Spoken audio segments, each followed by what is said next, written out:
Hello and welcome to the Library of Chaos. Today I will be leading you on a journey through the wonderfully unsettling analog horror film Skinamarink.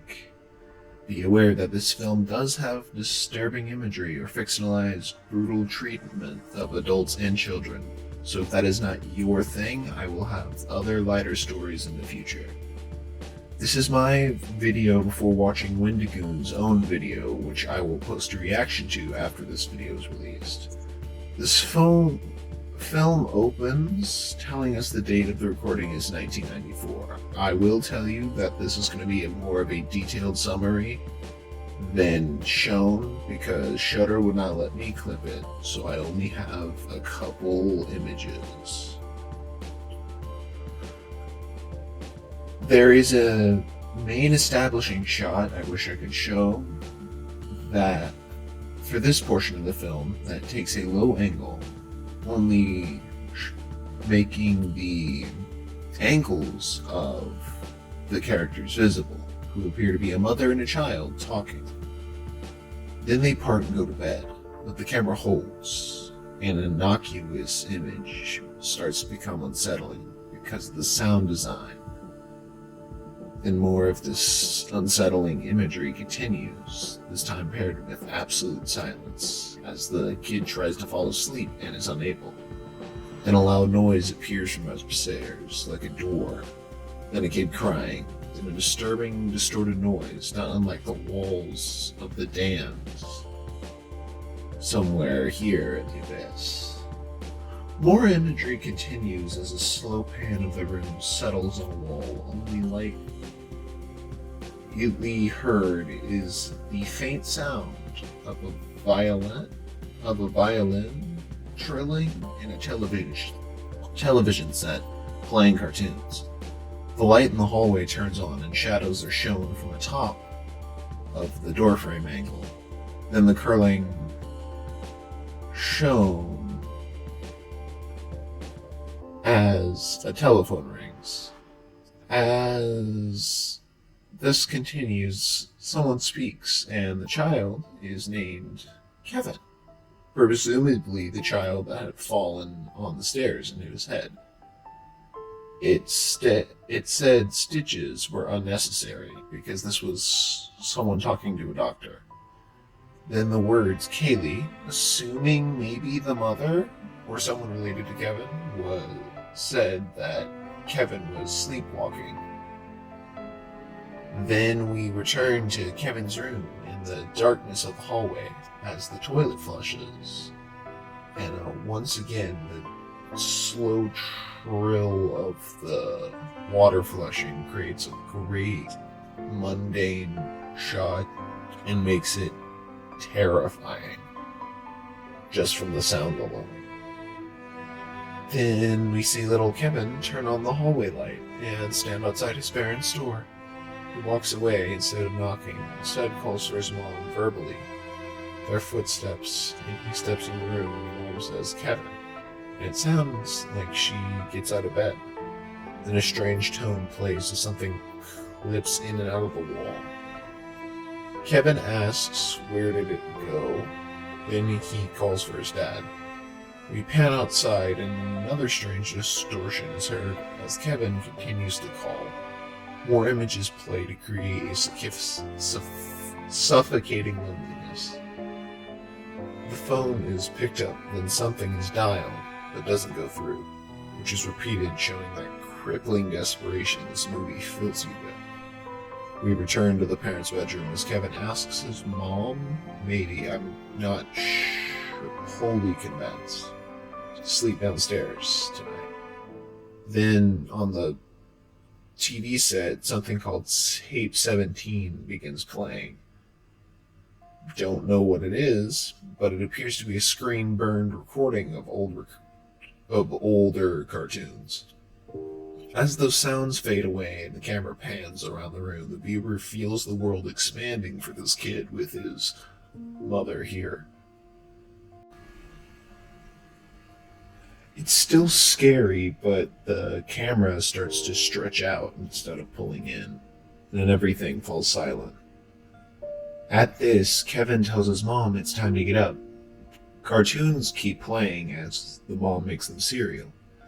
Kevin says he's gonna go upstairs. Then the cartoons fall silent to a shot of a hallway light fixture as we hear Kevin. His little footsteps are heard, then it cuts to a nightlight in the ground that had previously been on the wall. The Legos that were shown in the establishing shot, that were once all put together and nice, are now scattered and broken in a dingy lit room as the kid calls for his father. Then he turns back and goes back to his mom. He puts the nightlight back, and then as he leaves the room, we see the nightlight get switched off again. Someone is in the shadows. Who is it? We do not know. Scratching is faintly heard, and then it ceases. The kid is shown walking back and beginning to color as the audio begins to distort. Then the TV plays a song in the dark room as we see more of the gorgeous ceiling. The claustrophobia of this scene fills me with is immense, and I wish I could show you more. The words, "Why is Mom crying?" appear on screen. Then we cut back to Kevin, asking how come no one's come home to help them yet. Interestingly, even more so is the mother's response. "I don't know." Meaning someone is supposed to be helping them, but is not there. Songbirds outside herald the morning sun. A strange angle is shown as one of the chairs looks like it's on the ceiling. Then Kevin blushes as the screen once more focuses slightly on his face for just a second, and once again, we barely see him. He asks for his father once more, and once more he's met with an "I don't know." And then they find a letter that says that their father may have gone with their mother, meaning this person that I thought was his mom is not. It's his older sister, Kaylee, who's now revealed, as I've said, to be the sister, not the mother of Kevin. We sit down with the kids, and then we see one of the funnier jump scares in analog horror that I've seen. It's a toilet clipping in and out of reality and then disappearing with accompanying soundtrack. I wish I could show it there. Then Kaylee slides buckets in since the toilets had clipped out, and Kevin tells her to finish her business quickly so that way they can get back. And we see the camera focusing on a Barbie, and the camera continues to pan in absolute silence to nothing, with the anticipation brought on by the complete lack of sound as more Barbie bits are shown on screen. Kaylee ends up jump scaring herself with Kevin, and he asks her why she's scared, and that he was there because he was too scared to tinkle. She sits there with him in the bathroom with another bucket. More Legos are shown, Duplos actually, so for toddlers.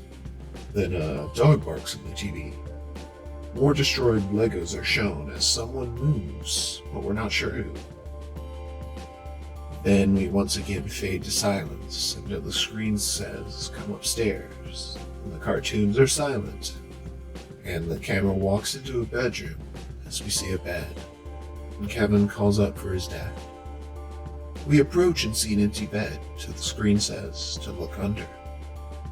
Would be a perfect jump scare moment. There isn't one. A gasp is heard as we finally see someone's back. We pan back to whoever this is, who says, "Your father and me," so this would lead us by context to believe this is the mother. The screen says, "We love Kevin and you very much, and I need you to close your eyes." And it reveals to us here that we are Kaylee. That is who the POV character is. Please, she says, as the screen goes black, and something is heard as the camera pans. Someone is heard, and the mother says there's someone here, as the screen says go downstairs. And a strange noise continues to toll as the screen flashbangs you. The screen says, "Where did you go?" as the TV continues, the screen in Kevin's voice. Kevin wanted to move the couch, as brighter lights show through the halls like searching flashlights. Legos are shown once more as the screen says, "I owe you juice," as Kevin says that something had happened upstairs, but he didn't know what it was since he wasn't the person who had seen it. It's amazing writing that instills horror, and this is where I'm going to cut it, as the first half of the movie. I'm going to do some more research, and this is just going to be my initial reactions as just a detailed analysis and summary of the first act. I'm seeing the horror of the series come through with its ability to create unnerving feelings from mundane imagery, simply using odd angles and stellar sound design. For now, I'd say if there ends up being a monster like whatever the thing in the shadows is, if it isn't just the father, will likely be some sort of entity, maybe even the father, that preys on the kid's fear or the sister's frustration or her willpower to be able to fill in as a mom. It's very interesting, and I want to see how this develops. I want to do some further research and be back with a more in-depth analysis than just this overview for now, since this is just a detailed summary of the first act. For now, I've been your curator and your guide. Farewell until next time from the library.